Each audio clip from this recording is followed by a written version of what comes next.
Coming up on Mountain News this morning, we have an update on the Pulaski triple shooting that happened earlier this week.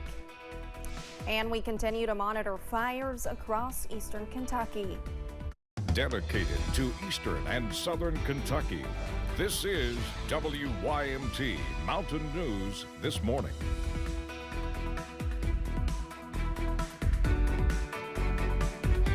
Good morning, I'm Olivia Calfee. The time is 6:31 on November 10th. Now let's check in with Chief Forecaster Brandon Robinson for a look at your forecast this morning. And Brandon, I can hear the rain coming down right now outside of WYMT studios, but as you've been saying this morning, it's really not going to last that long.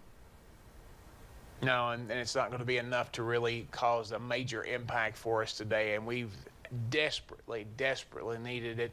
But I wish I had better news. But we'll take what we can get. A little bit helps. Every little drop helps at this point. So you see live pinpoint Doppler radar, some pockets of dark green and yellow, which indicates some heavier bands.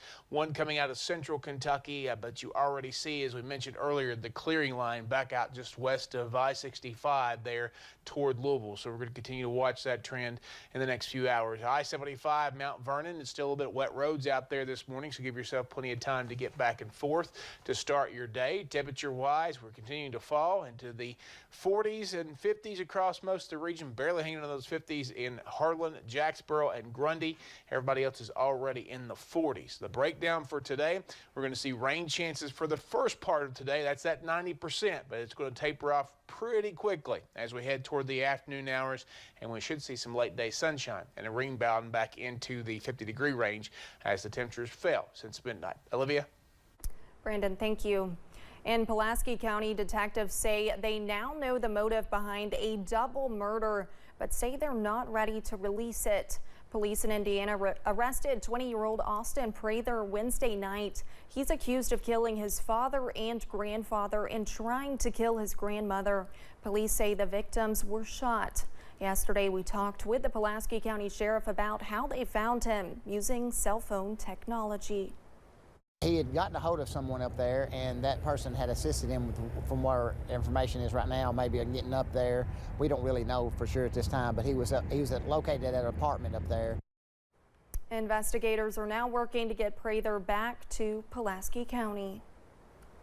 A death investigation continues in Pike County. Officials say they received the call on November 1st. A body was found on a utility road near State Highway 194 East in the Jamboree community. The body was sent to the state medical examiner's office for an autopsy. The cause of death is under investigation, but officials say foul play is suspected. The victim's name was not released. If you have any information about the case, you are asked to call KSP Post 9 at 606-433-7711. In Laurel County, one man is facing charges after police say he threatened customers at a business and then tried to fight with them. It happened Tuesday afternoon. Deputies received a call that 46-year-old Jesse Malicote was being disorderly, urinating on store property and spitting on customers, all while armed with a hammer. When police arrived, they found Malicote walking up the highway. After a short pursuit and altercation, Malicote was arrested. State police are looking for a truck that was stolen out of Knox County. Troopers are looking for a white Toyota that was taken from a home on Highway 6 in the Gray community last Friday. The license plate on the truck is E6T245. If you know anything about the case, you are asked to call Post 10 in Harlan at 606-573-3131. The owners of the truck are offering a $1,000 reward for information leading to the arrest of whoever took it. Police in Tennessee are reaching out to the public about a fire they believe was set on purpose earlier this year. The fire happened at a home at 236 Minton Road in New Tazewell in Claiborne County in August. Owners of the property are offering a $1,500 reward for information leading to the arrest and conviction of the suspect or suspects in the case. If you have information, you can call the Sheriff's Office Criminal Investigations Division at 423-626-2501. We now know the name of the woman who died after a fire in Letcher County earlier this week. The Letcher County coroner says the victim was Pamela Brown. Her obituary also refers to her as Pamela Holcomb. A memorial gathering will be held at the Tri-City Funeral Home in Benham on Friday from 4 p.m. to 7 p.m. We still do not know what started the fire. Pamela was 71 years old. Governor Beshear declared a state of emergency yesterday due to the ongoing forest fires. Officials in Letcher County are urging people to be safe and smart. From fires in the Kona community to smoke filling the streets near Jackhorn, the Letcher County area has been sprinkled with fires. Officials say first responders have been hard at work to keep the community safe, urging people to remember the current total burn ban in the county. No sleep. They got other jobs to go to. They got families that are gonna miss them because they're out here taking care of this. So all the kudos in the world go to these guys because they're always out there to help. Now, once again, there is a total burn ban in Letcher County at this time. And here are the other counties where burning is prohibited right now. They include Breathitt, Clay, Magoffin, Knox, Morgan, Whitley, Johnson, Lawrence, Floyd, Pike, Knott, and Harlan. The Hazard Perry County Economic Development Alliance hosted its annual meeting with community leaders yesterday, providing updates on some of the latest economic developments and various projects that are in the pipeline. Executive Director Zach Lawrence touched on various issues and retail development at the Black Gold Plaza, East Perry, and a new grant for additions to the industrial park. It'd be for a 200,000 square foot build-ready pad. Which just expedites the company's timeline to get off the ground here when they decide to choose Perry County as home. So it's really important for the marketing of our community and to keep us in the forefront of company searches as they're out looking for their next location. Lawrence says they are also working on a few recruitment projects that would bring new manufacturing companies to the community.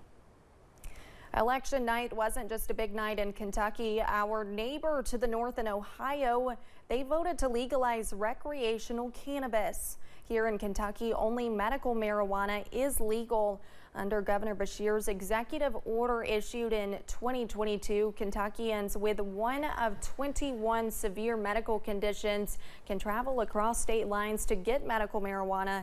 This year, after Beshear signed Senate Bill 47, medical marijuana use and sell will be legal in the state starting in 2025.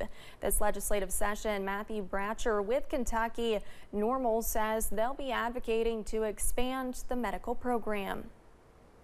So we're going to go and we're going to talk affirmative defense with some legislators to try to just get some more patient protections in place, because we'll have time between when the registry's open and when dispensaries open. So, we want to make sure that the patients who are registered and waiting for dispensaries, they are safe traveling back in their own, to and from legal markets.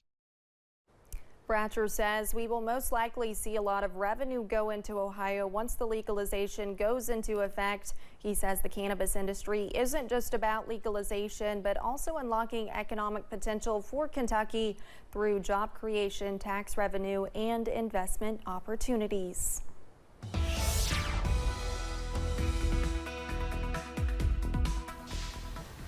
Coming up on 640 on this Friday morning, we continue to track some pockets of rain. They're moving back and forth across the region thanks to a cold front overnight. Desperately needed rain, but we needed some heavy, sustained rain to give us some relief from our drought and from our wildfires. We're not getting either one of those. This system's already moving pretty fast. You take a look back off to the west, you can see places like Paducah and just west of Louisville out toward Evansville already clearing skies out. So again, we're going to continue to watch that move rapidly across the region. Temperatures have dropped, but they will rebound a little bit later on today. 50 in Harlan, Jacksboro, and 51 in Grundy. Everybody else is in the 40s this morning. Your out the door forecast rain gear is important for you today, but otherwise you should be able to bring your sunglasses or take your sunglasses with you for later on. Maybe stay bundled up throughout the day because temperatures will stay in the 40s and 50s pretty much throughout the day at this point. Olivia? Thanks, Brandon, and thank you for joining us. We're coming up on 6:41. Still to come on Mountain News this morning, we take a look at a program using horses to help veterans deal with trauma.